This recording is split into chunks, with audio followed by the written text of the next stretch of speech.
ሰላም ዩቲዩብ ባበደና ቀውጢ በሆነ ቪዲዮ ተመልሻለሁ። ዳር 21 እናታችን የቅድስተ ቅዱሳን የንጽሕተ ንጹሃን የቅድስት ድንግል ማርያም ዓመታዊ ክብረ በዓል ነው። በዚህ በሀገረ ኡጋንዳ በሚገኘው የኢትዮጵያ ኦርቶዶክስ ተዋሕዶ ቤተክርስቲያን በደማቅ ሁኔታ ይከበራል። ወደዛ እንሄዳለን ማለት ነው። ጋይስ ዛሬ በጣም አርፍጃለሁ። ኡጋንዳና የጧት እንቅልፍ በጣም የተሳሰረ ነው። አየሩ ቀዝቀዝ የሚለው ጧት ላይ ስለሆነ እንቅልፍ የሚተኛው ያው ጧት ላይ ነው እና ትንሽ አርፍጃለሁ። እንግዲህ ሮጥ እያልን ወደ መድኃኔዓለም እንሄዳለን ማለት ነው።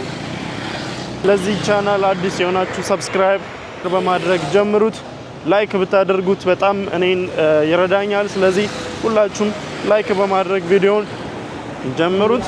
ጋይስ መድኃኔዓለም ደርሻለሁ። በደማቅ ሁኔታ እንግዲህ ደመቅ ብሏል። ከውጭ ጀምሮ ነው ሰው የሞላው። ውስጡ ደግሞ እንዴት ያምራል! በጣም ደስ ይላል። እንኳን አደረሳችሁ ለሁላችሁም።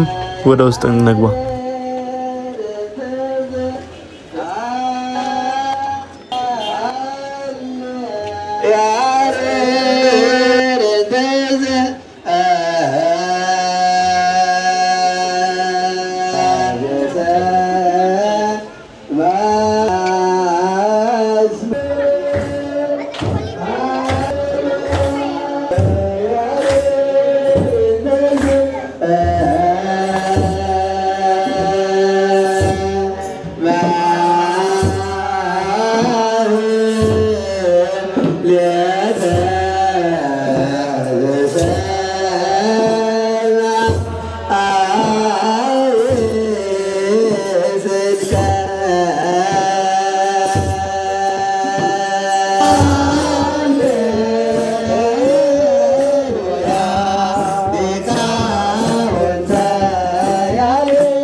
ብርና አምላክን የወለደች በድንጋሌ ሥጋ በነፍስ የጸናች ክብርት እመቤታችን ያደረገችው ተአምር ነው። ሦስት ነግሎች እመቤታችንን እንዲህ አሏት፣ እመቤታችን ሆይ አትዘኝ፣ ከአንቺ ከተወለደው ከእግዚአብሔር ይቅርታንና ቸርነትን እናገኝ ዘንድ ወደ አንቺ መጥተን ከአንቺ ሳንለይ እናገለግልሽ ዘንድ ቃል እንገባልሻለን አሏት።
ዘመድነ ትምክህተ ዘመድነ ትምክህተ ዘመድነ ማርያም ማርያም ማርያም ማርያም ማርያም ማርያም ማርያም ማርያም እንወድሻለን እንወድሻለን እንወድሻለን ማርያም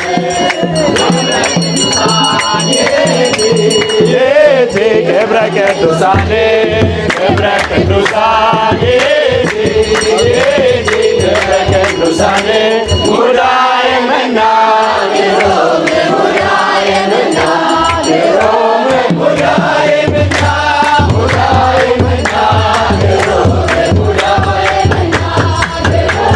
ሙዳየ መና ነሽና እኔ ምስጋና የወለድሽልኝ የሕይወት መና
በእርሷ ደስ ይለኛል ደስ ይለኛል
ወንድሞቻችን እህቶቻችን እንዲሁም በመጋቤ ምስጢር መምህር ኤልያስ ዝማሬ መላእክት ያሰማልን። ባጭሩ ዛሬ የምናከብረው ክብረ በዓል ባጭሩ በመጽሐፈ ሳሙኤል ቀዳማዊ ምዕራፍ 4 ከቁጥር 1 ጀምሮ እንዲሁም ምዕራፍ 5 እስከ ምዕራፍ 6 ድረስ ስናነብ የዛሬው በዓል ታሪክ በዛ ይገኛል። ታሪኩ ባጭሩ ስንነግራችሁ በዛሬው ዕለት ታቦተ ጽዮን ዳጎን የተባለውን በፍልስጤም ሀገር የነበረውን ዳጎን የሚባለውን ጣዖት ከእግሯ ስር በታች አድርጋ ብትንትኑን አውጥታ ሰባብራ ያዋረደችበት የእግዚአብሔር ክብር ከፍ ያለበት የእግዚአብሔር ስም የተጻፈበት ታቦተ ጽዮን ክብሯ ከፍ ያለበት ያውም በጠላት ቤት ያውም በጠላት ሀገር በአሕዛብ ሀገር ስሟ ከፍ ያለበት ታላቅ መፈራት የሆነበት ዕለት ነው ዛሬ። ደስ ይበላችሁ። ክብር ምስጋና ለእግዚአብሔር ይሁን። ዳጎን የተባለው ጣዖት የተቀጠቀጠበት ነው ዛሬ። የቀጠቀጠችው ታቦተ ጽዮን ናት። ታሪኩ እንዲህ ነው። በመጽሐፈ ሳሙኤል ቀዳማዊ ምዕራፍ 4 ከቁጥር 1 ጀምሮ ስንመለከት ፍልስጤማውያን እስራኤላውያንን ሊወጉ ተነሱ ይላል። ሊዋጉ ተነሱ። እስራኤላውያንም ከፍልስጤማውያን ጋር ለመዋጋት በሰልፍ ቦታ ተገኙ፣ ተሰለፉ። ውጊያው ተጀመረ። ውጊያው ሲጀመር ለወትሮው ፍልስጤማውያን ከእስራኤላውያን ጋር ሲዋጉ እስራኤላውያን ሁልጊዜ ታቦተ ጽዮንን ይዘው ካህናቱን ይዘው በጸሎት ቀድመው ስለሚሄዱ ሁልጊዜ አሸናፊ ነበሩ። ነገር ግን በዚህ የመጽሐፍ ቅዱስ ክፍል ላይ እንደተጻፈው እንደምንመለከተው እስራኤላውያን ከፍልስጤማውያን ጋር ለመዋጋት ሲሄዱ ታቦተ ጽዮንን ሳይዙ ብቻቸውን ወታደር አሰልፈው ከጦር መሳሪያ ጋር ብቻ ከፍልስጤማውያን ጋር ለመዋጋት ተሰለፉ። የእግዚአብሔር ልጆች እግዚአብሔርን ትተን መንፈሳዊ ሕይወትን ትተን የእግዚአብሔርን ስም ሳንጠራ እግዚአብሔርን ሳናስቀድም የትኛውንም ኃይል ይዘን የትኛውም የጦር መሳሪያ ቢኖረን የትኛውም ገንዘብ ቢኖረን ጠላትን ማሸነፍ አይቻልም። የእግዚአብሔር ልጆች ጠላትን ማሸነፍ የሚቻለው እግዚአብሔርን ጸሎት ይዘን በጸሎት እግዚአብሔርን ጠይቀን እርሱን አስቀድመን ስንወጣ ነው። እስራኤላውያን ታቦተ ጽዮንን ትተው ብቻቸውን ከፍልስጤማውያን ጋር ለመዋጋት በጦር ሜዳ ተገኝተው በነበረ ጊዜ ፍልስጤማውያን በአንድ ቀን ከ4000 በላይ እስራኤላውያንን ገደሉ። እስራኤላውያን በፍልስጤማውያን ተሸነፉ። በዚህ ጊዜ እስራኤላውያን ከሞት የተረፉት እንዲህ ብሎ አሰቡ። የመሸነፋችን ምክንያት ምንድነው?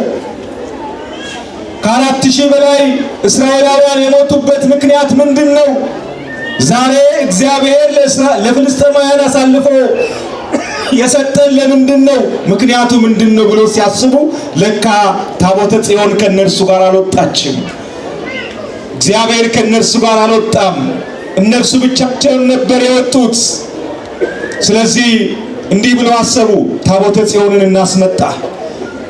ኃይላችን፣ ብርታታችን፣ የማሸነፍ አቅማችን እግዚአብሔር ነው። ታቦተ ጽዮን ከኛ ጋር ካለች እናሸንፋለን። ታቦተ ጽዮንን እናምጣ አሉ። ታቦተ ጽዮን እንድትመጣ አዘዙ። ታቦተ ጽዮን በካህናቱ፣ በዲያቆናቱ፣ በአገልጋዮች ታጅባ ከሴሎ ታቦተ ጽዮን ወደ ጦር ግንባር እስራኤልና ፍልስጤም በሚዋጉበት ወደ ጦር ሜዳ መጣች። ነገር ግን አሁንም አንድ ችግር ነበር በእስራኤላውያን ዘንድ። ቀደም ሲል የተደረገ ቀደም ሲል የጠፋ አንድ ጥፋት አለ በእስራኤላውያን ዘንድ። ንስሐ ያልገባ በመካከላቸው አለ። ለእግዚአብሔር ያልተገዛ በመካከላቸው አለ። የእግዚአብሔርን ሕግ ያላከበረ የእግዚአብሔርን ሕግ የጣሰ በመካከላቸው አለ። ለእግዚአብሔር ክብር ያልተገዛ በመካከላቸው አለ። ታቦተ ጽዮንን ይዘው ወደ ሰልፉ ገቡ። ሰልፉ እንደገና ተጀመረ። አሁንም እስራኤላውያን ተሸነፉ። ብዙ ወታደሮች ሞቱ ከእስራኤላውያን ወገን። ታቦተ ጽዮንን ይዘው የዘመቱት የካህኑ የኤሊ ልጆች አፍኒንና ፊናስ የሚባሉ ሞቱ። ብዙ ወታደሮች ሞቱ። ታቦተ ጽዮንም ተማረከች፣ ወደ ፍልስጤማውያን አገር ገባች። ከዚህ በኋላ እጅግ በጣም በእስራኤላውያን ሰፈር ሐዘን ሰፈረ፣ ጭንቀት ሰፈረ። ምክንያቱም እስራኤላውያን ሲያሸንፉ እንጂ ሲሸነፉ፣ እስራኤላውያን እግዚአብሔር ከነርሱ ጋር ሆኖ ድል ሲያደርጉ እንጂ ድል ሲደረጉ በእስራኤል ዘንድ ተሰምቶ አያውቅም።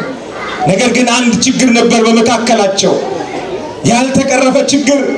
በቤተ መቅደሱ ያገለግሉ የነበሩ የኤሊ ልጆች አፍኒንና ፊናስ የሚባሉ እግዚአብሔር እንደሚወደውና እንደሚፈልገው ማገልገል ያልቻሉ፣ እግዚአብሔርን በሚገባው ያላገለገሉ፣ ለእግዚአብሔር ክብር ምዕመናን አገልጋዮች የሚያመጡትን ለራሳቸው ለስጋዊ ክብር የሚጠቀሙ፣ ለእግዚአብሔር ክብር የሚበራውን መብራት በቤተ መቅደሱ በድንኳኑ ውስጥ በታቦተ ጽዮን ፊት የሚቀርበውን የመብራት መስዋዕት እያጠፉ በቤተ መቅደሱ ይሳለቁ ነበረ። አባታቸውም ኤሊ ልጆቹን ከመገሰጽ ዝም ብሎ ያይ ነበረ። በዚህ እግዚአብሔር ተቆጥቷል። በዚህ እግዚአብሔር አዝኗል። ለጠላት ለምን ተላልፈን እንደምንሰጥ ታውቃላችሁ ወገኖች? ጠላት ለምን እንደሚያሸንፈን ታውቃላችሁ? ዲያብሎስ እንዴት እንደሚያሸንፈን ታውቃላችሁ? የእግዚአብሔር ልጆች ለኃጢአት ስንሸነፍ፣ ለእግዚአብሔር ሳንገዛ ስንቀር፣ እግዚአብሔርን ሳናከብር፣ የእግዚአብሔርን ቃል ሳናከብር፣ ለእርሱ ሳንገዛ ስንቀር ጠላት በቀላሉ ያሸንፈናል። ምክንያቱም ኃይል አይኖረንም፣ ጉልበት አይኖረንም። እግዚአብሔር ከተለየው ሰው ክርስቲያን እግዚአብሔር ከተለየው ኃይል የለውም፣ ጉልበት የለውም። ስለዚህ በቀላሉ ለጠላት ይሸነፋል። እስራኤላውያን በቀላሉ ተሸነፉ።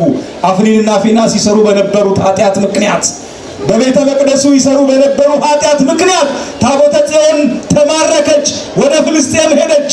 ፍልስጤማውያን ወሰዱና ታቦተ ጽዮንን ዳጎን በሚባል ጣዖት ቤት በጣዖቱ ቤት ከጣዖቱ ስር አስቀመጡ። የጣዖቱን ቤት ዘግተው ወደ ቤታቸው ሄዱ። በነጋታው ሲመጡ ያንን የጣዖት ቤት አገልጋዮች ካህናት መጥተው የጣዖትን ቤት ሲከፍቱ ታቦተ ጽዮን ዳጎን በነበረበት ከፍ ባለ ቦታ ተቀምጣ፣ ዳጎን ደግሞ ተደፍቶ በፊቱ ከታቦተ ጽዮን ፊት ተደፍቶ አገኙ። ይህ ነገር ምንድነው ብለው አንስተው ዳጎንን በቦታው ታቦተ ጽዮንን ወደ ነበረችበት መልሰው አሁንም ተመልሰው ሄዱ። በነጋታው አሁንም ሲመጡ ታቦተ ጽዮን ከፍ ባለው ስፍራ ተቀምጣ ዳጎን እጁና እግሩ ደረቱ ተለያይተው ተሰባብረው አገኙ። እጅግ በጣም አዘኑ። ይህ ነገር በፍልስጤማውያን ዘንድ ሁሉ ተሰማ። ይህ ብቻ አይደለም፣ ታቦተ ጽዮንን በጣዖት ቤት አስገብተው በማስቀመጣቸው ምክንያት ፍልስጤማውያን በሙሉ በልዩ ልዩ መቅሰፍት መመታት ጀመረ። በእባጭ በሽታ በልዩ ልዩ መቅሰፍት እግዚአብሔር መምታት ጀመረ። ፍልስጤም ተሸበረች። ፍልስጤማውያን ተረበሹ፣ በሐዘን ተዋጡ፣ ጭንቀት ዋጣቸው። ምንድነው የመጣብን አሉ። ይህ ነገር ከእግዚአብሔር የመጣ ይሆን? ታቦተ ጽዮንን አምጥተን በጣዖት ቤት ባስቀመጥን ጊዜ ከዛ ጊዜ ጀምሮ ይህ ነገር መጥቷልና ታቦተ ጽዮንን ወደ አገሯ መመለስ አለብን አሉ። ወደ ነበረችበት ወደ ሕዝቦቿ መመለስ አለብን። አዎ እግዚአብሔርን ወደሚያመልኩ ሕዝቦች፣ ክብሯን ወደሚያውቁ ሕዝቦች፣ እግዚአብሔርን ሁልጊዜ እያከበሩ መስዋዕት እየሰዉ የሚኖሩ ወደ እነሱ ልንመልሳት ይገባል አሉ። እንዴት ነው የምንመልሰው? ከ7 ወር በኋላ ታቦተ ጽዮን በፍልስጤም 7 ወር ከቆየች በኋላ በ7 ወር ውስጥ ፍልስጤማውያን በልዩ ልዩ መቅሰፍት ከተመቱ በኋላ ፍልስጤማውያን ታቦተ ጽዮንን በልዩ ክብር አድርገው በሰረገላ አድርገው ከሀገራቸው ተነስታ ታቦተ ጽዮን ወደ እስራኤል እንድትመለስ ሴሎ ወደምትባለው ቦታ ወደ ነበረችበት ድንኳኗ የነበረበት ቦታ ወደዚያ እንድትመለስ አዎ ሰረገላውን አሳምረው አስጭነው የሚገባውን ክብር አድርገው ታቦተ ጽዮንን መልሰው ላኩ። ታቦተ ጽዮን ሰረገላው ቀጥ ብሎ ወደ እስራኤል ገባ። ወደ ሴሎ ወደ ነበረችበት ተመለሰች። የእስራኤል ሕዝብ በእልልታ በጭብጨባ ከነበረበት ወጥቶ ታቦተ ጽዮንን በድጋሚ ለመቀበል ችለዋል። ዛሬ በክብር ታቦተ ጽዮን ወደ እስራኤል የተመለሰችበት ዳጎን የተባለውን ጣዖት ያዋረደችበት የቀጠቀጠችበት ክብሯን ያሳየችበት ታላቅ ዕለት ነው። ክብር ምስጋና ለአምላካችን ይሁን። ለእንግዳችሁ አመስግኑ። ዛሬም ታቦተ ጽዮን ስራ ትሰራለች። ዛሬም ታቦተ ጽዮን ጣዖትን ትቀጠቅጣለች፣ ትሰባብራለች። ዛሬም ለእግዚአብሔር የማይገዙትን በልዩ ልዩ መቅሰፍት ትመታለች ታቦተ ጽዮን። ዛሬም ያን ጊዜ የነበረው የእግዚአብሔር ስም ዛሬም የተጻፈባት ዛሬም በክብር ያለች ናትና እግዚአብሔር አምላካችን ታቦተ ጽዮንን በዚህ መልኩ ከመንበረ ክብሩ አውጥተን እንድናከብር እንድናመሰግን በፊቷ እንድንዘምር ልክ እንደ ዳዊት እንድናከብራት ስለፈቀደልን የአምላካችን ስሙ የተመሰገነ ይሁንልን። በደንብ አድርጋችሁ እልል ብላችሁ አመስግኑ። ቶቻችን በታቦተ ጽዮን ፊት ዝማሬያችሁን እንድታቀርቡ ሁልጊዜ እንደምትዘምሩት ዛሬ ዝማሬያችሁን እንድታቀርቡ አባታችን ክቡር መላከ ሰላም ዋልና